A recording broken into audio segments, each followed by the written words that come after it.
Hello friends, Radhe Radhe.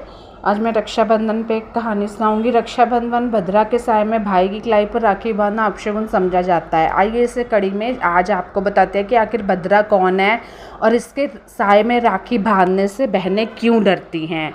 ज्योतिष शास्त्र में तिथि, वार, नक्षत्र, योग और करण के स्पष्टमान आदि को पंचांग कहा जाता है। कोई भी मंगल कार्य करने से पहले पंचांग का अध्ययन करके शुभ मुहूर्त निकाला जाता है। ये हमारे हिंदुओं के शास्त्र में तो ऐसा है ना, कि शुभ कार्य हम जरूर देखते हैं। परंतु पंचांग में कुछ समय या अवधि ऐसी भी होती है जिसमें कोई भी मंगल कार्य करना निषिद्ध माना जाता है, मतलब उसमें मना होता है, वो कार्य हम नहीं कर सकते उस अवधि में।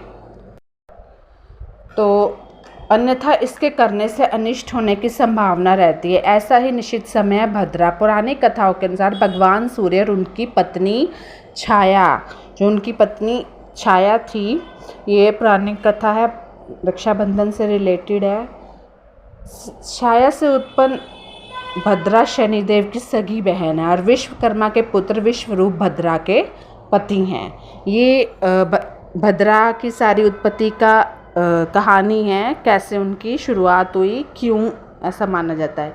कैसे हुई भद्रा की उत्पत्ति। ऐसा माना जाता है कि दैत्यों को मारने के लिए भद्रा गर्दभ, गधा के मुख और लंबे पूंछ और 3 पैरुक्त उत्पन्न हुई। पौराणिक कथा के अनुसार जो भद्रा है ये सूर्य नारायण और पत्नी छाया की कन्या और शनि देव जी की बहन है। और शनि की तरह ही इसका स्वभाव भी कड़क बताया गया है, कि जैसे शनि महाराज जी कड़क हैं वैसे इनका भी जो स्वभाव है वो कड़क बता रहे हैं। उनके स्वभाव को नियंत्रित करने के लिए भगवान ब्रह्मा ने उन्हें काल गणना या पंचांग के एक प्रमुख अंग विशिष्ट करण में स्थान दिया था।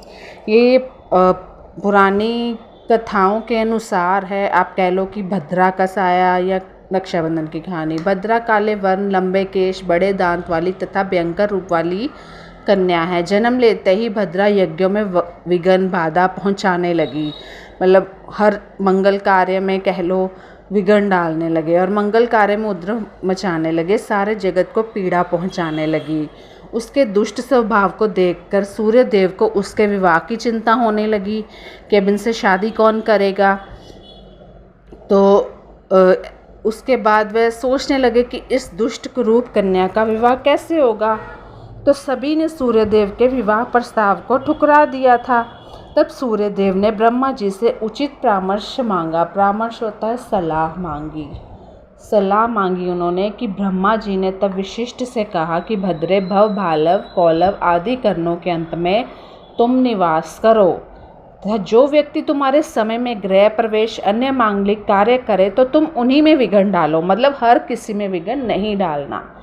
जो तुम्हारा आदर ना करे उनका कार्य तुम बिगाड़ देना। इस प्रकार उपदेश देकर ब्रह्मा जी तो अपने लोग चले गए। तब से भद्रा अपने समय में ही देव, दानव, मानव, अगर हम उनके समय में कोई कार्य करते हैं तो वो बिगाड़ देते हैं, समस्त प्राणियों को कष्ट देती हुई घूमने लगी।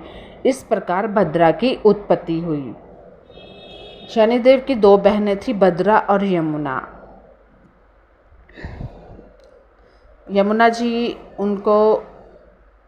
उनकी शांत बहन थी, ये थोड़े उपद्रव वाले थे। भद्रा के 12 नाम है धन्या, धैर्यमुखी, कुलपुत्रिका, भैरवी, महाकाली, असुराना, महामारी, विशिष्ट, खरानन, कालरात्रि, महारुद्र और जयकारी। मतलब ये जब चीज़ें लगी होती हैं तो शुभ कार्य नहीं होता, ये पंडित लोगों को ज़्यादा पता होता है। ब्रह्मा जी के देश से भद्रा काल के कंश के रूप में विराजमान रहती है। अपनी अपेक्षा या अपमान करने वालों के कार्य में विघ्न पैदा करके विपरीत परिणाम देती है। अगर हम उनके अवधि के टाइम पे विवाह, गृह प्रवेश, कृषि उद्योग, रक्षाबंधन, होलिका दहन, दाह कर्म जैसे कार्य भद्रा के दौरान करते हैं तो वो विघ्न डालते हैं, वो काम नहीं होने देते।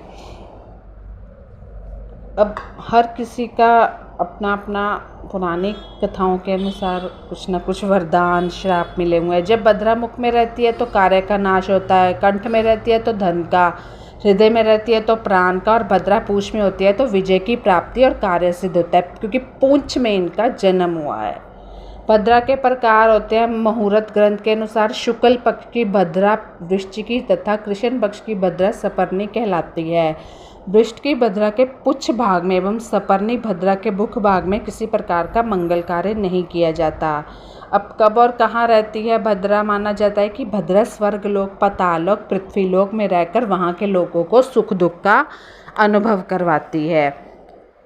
ये तो अपने कर्मों के अनुसार भी हैं, लेकिन यहाँ पे हम भद्रा की बात करें। किसी भी मुहूर्त काल में भद्रा का वास 5 घटी मुख में, 2 घटी कंठ में, 11 घटी हृदय में, 4 घटी नाभि में और 5 घटी कबर में तथा 3 घटी पुच्छ में होता है। यहाँ जो मैं घटी आपको बता रही हूँ ये समय है, मतलब शुक्ल पक्ष की अष्टमी, पूर्णिमा की चतुर्दशी और एकादशी के उत्तरार्ध में, कृष्ण पक्ष की तृतीया, दशमी के उत्तरार्ध, सप्तमी और चतुर्थी के पूर्वार्ध में भद्रा का वास रहता है।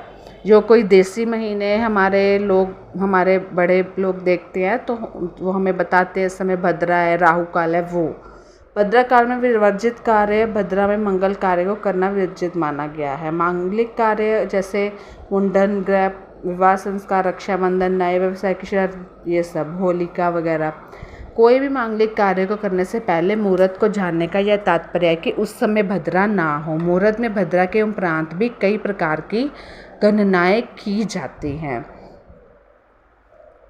तो एक इनकी कहानी है, जब शनिदेव की यमुना बहन है वो भैया दूज की कहानी है रक्षाबंधन की तरह। ग्रहों की अवस्था, नक्षत्र, पक्ष और योग आदि को देखा जाता है, लेकिन सर्वप्रथम भद्रा के समय को ही देखा जाता है।